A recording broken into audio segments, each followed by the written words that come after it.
시청자 여러분 안녕하십니까? 황셰프의 요리 교실입니다. 식당을 하다가 문을 닫으면 정말 가끔 가다가 자기가 마지막 일주일간은 식당에 오는 손님들에게 따로 맛있는 걸 좀 해서 준다든지 아주 간소한 선물을 준다든지 이런 분들이 진짜 드물게 좀 있습니다. 자, 만약에 그분들이 이제 완전히 식당하다 망해서 그야말로 신용불량자의 처지로 전락해 간다면 그럴 마음에 여유가 없을 거라고 생각이 듭니다.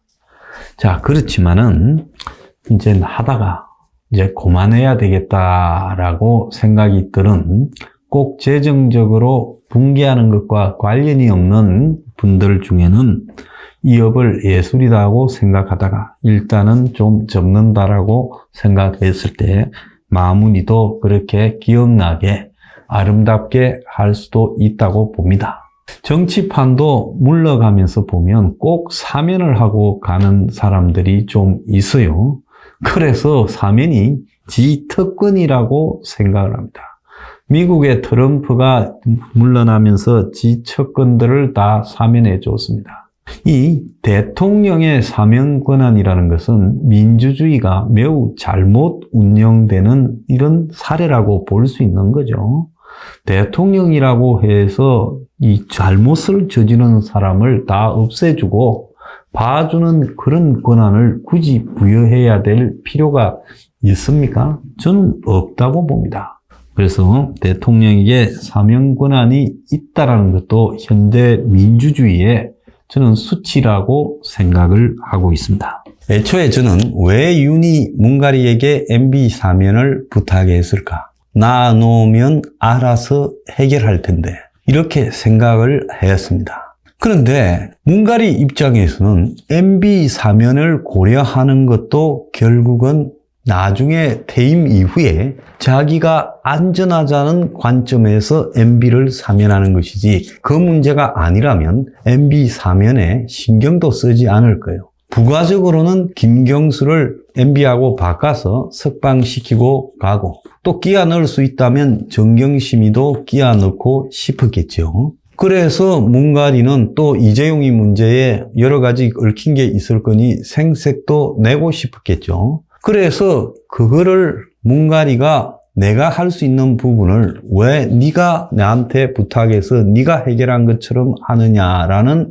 문가리의 좀 앙심이 있었을 겁니다. 또 윤은 문가리한테 맡겨놔도 당시 시점으로는 될 건데 왜 윤이 적극적으로 나섰을까 하는 부분에서는 윤이 윤 주변을 둘러싸고 있는 MB 척건들의 이 대선 지원, 결국 MB의 대선 지원에 대한 빚을 갚겠다라는 그런 생색 내기 위함도 있었을 거예요. 그런데 이 모든 것이요, 검수완박 때문에 어긋났습니다. 문가리가 퇴임하면서 검수완박도 공포해서 통과시켜버리고 또 사면까지 통과시키고 가는 것은 자기가 봐도 그것은 욕을 좀 먹을 수 있다. 그러니까 두 개 중에 하나를 선택하자라고 생각을 하게 된 겁니다. 그러면 두 개 중에 하나를 선택할 때 어느 것을 하는 것이 나한테 좋은가에 대해서 문가리가 고민을 좀 해봤을 거예요. MB를 사면시켜주고 김경수도 빼내고 집에 가는 것. 그렇지만은 그것이 검찰이 다시 나를 수사해서 소환하고 사법 처리를 하려고 하는 것을 완벽하게 막아주지는 못한다. 자, 그렇게 해도 나중에 뒤에 터지더라. 과거에 노무현과 MB 사이를 보면 굉장히 단단하게 둘이 이야기도 하고 약속도 한 것 같은데 결국은 나중에 오해가 생기고 또 그것이 결국 조사로 들어가고 그래서 또 노무현이 검찰에 출두하고 그러면서 결국 자살로 이어졌다. 그렇다면 이런 서로 간의 인간적인 문제가 중요한 게 아니라 어차피 MB 사면은 윤적에 되면 8.15에 할 거다. 그러니까 내가 생각을 할 때는 아예 검찰이 검찰 기능을 못하도록 해놓고 가버리는 게 훨씬 더 유리할 것 같아. 그래서 제도적으로 만들어 놔야지 인간적인 관계에 의한 해결은 무의미하다. 이렇게 생각하면서 문가리가 예상과는 달리 사면을 포기해버린 채 검수완박을 국무회의에서 의결 공포해버리는 단계로 가게 된 겁니다. 자, 문가리가 사면을 포기하면서까지 검수완박을 밀어붙인다. 이건 전적으로 완벽한 법과 제도에 의한 안전함을 도모했다는 겁니다. 도대체 문가리는 겁나는 게 얼마나 많았길래 이런 짓을 했을까요?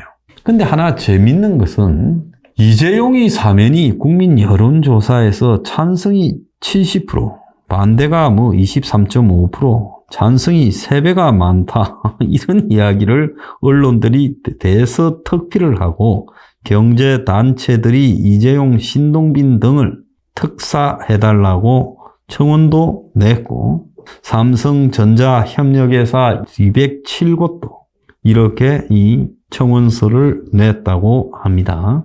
국민 통합과 경제 발전, 기업 경영 활성화라는 대의를 위해서 간청한다. 이재용 부회장이 사면 복권을 통해 일선에 복귀해 조속히 업무를 하게 해달라. 그런데 MB는 사면 찬성 40, 반대 52, 김경수는 찬성 29, 반대 60, 정경심은 찬성 30.5, 반대 57. 자, 이런 사람들은 다 반대가 많습니다. 자, 저는 이 이재용이한테 뭔 억하심정이 있어서 이재용 사면을 반대하는 입장에서 이야기하려는 건 아닙니다. 그런데요, 문제는 이재용이가 일방적으로 이 박근혜한테 삥을 뜯긴 피해자냐?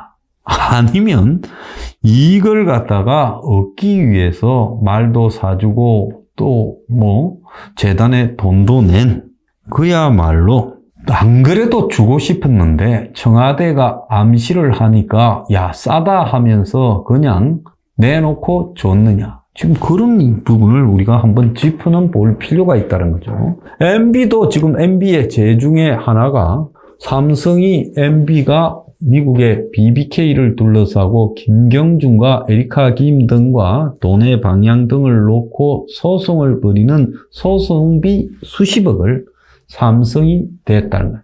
저는 이것이 검찰 수사를 통해서 밝혀지기 한참 전에도 이걸 알고 있었습니다.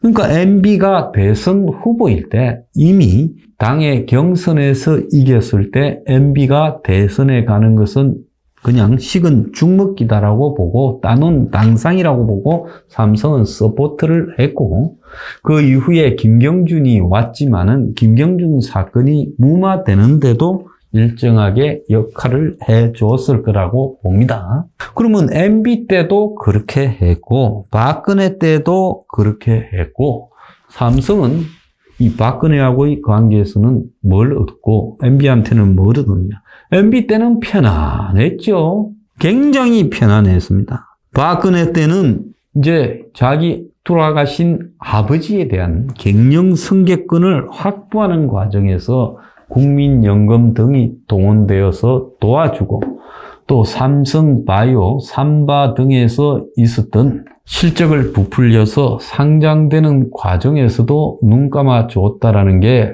나중에 이복형 검사 등에 의해서 제기되어서 또 추가 지금 재판이 진행 중에 있는 거 아니겠습니까? 어떻게 보면 이재용의 이런 행각들은 정치권과의 유착에 의해서 반대급부를 얻는 부분은요, 다분히 상습적 측면이 있죠. 자, 이재용을 근데 나무랄 문제는 아니다. 이재용도 억울하다. 이렇게 할 수도 있다고 봅니다. 왜 그러냐? 다 그러니까요. 안 그런 재벌이 없습니다. SK 같은 경우에는 윤가리하고도 잘해가지고 재벌 서열 2로 뛰어 올랐고 지금 윤가리한테도 또 잘해서 잘 나갈 게 예측되고 있습니다. 그래서 안 그런 사람이 없다. 다 그 짓을 하고 있는데 왜 이재용만 남겨가지고 오래게 형을 살리고 처벌하느냐. 그렇게 본다면 이재용도 억울할 수는 있죠. 자, 그래서 저는 이런 문제에 대해서요. 문은 이재용과 박근혜를 엮어서 1년 빨리 보내버리고 정권을 그리고 자기가 정권을 몇 달 앞서서 차지해서 들어갔지요. 자, 만약에 조기에 안 했으면 또 흐름이 어떻게 되었을지도 모릅니다. 그런데 그 이후에 보면 피의자 이재용이 하는 회사를 방문하고 청와대에 이재용을 불러서 여러 번 사진을 찍는 모습을 노출하고 이 문가리는 박근혜와 이재용이 마치 다른 몸인 것처럼 취급을 했어요. 그래서 박근혜는 감방에 있는 동안에 이재용은 나와서 문가리를 따라 문이 북한에 갈 때도 따라갔습니다. 이재용이. 그러다가 밤에 술을 많이 먹었는지 냉면 국물을 들이키니까 이성근이가 목구멍으로 냉면 국물이 넘어갑니까? 라는 이야기까지도 하지 않았어요. 그래서 재벌들은 자신들이 권력의 피해자인 양 항상 코스프레를 하는데 제가 객관적으로 보면 이 권력이 조심해도 재벌들이 지금 권력 주변을 인맥을 찾아서 포위해서 들어갑니다. 박근혜 정권 때 봐도 그 권력의 핵심 3인방이니 어쩌니 하는 것들이 다 재벌들과 연관성이 있다라는 이야기가 끝도 없이 나오고 있었고 저는 그걸 경고하다가 그 정권과 사이가 나빠졌어요.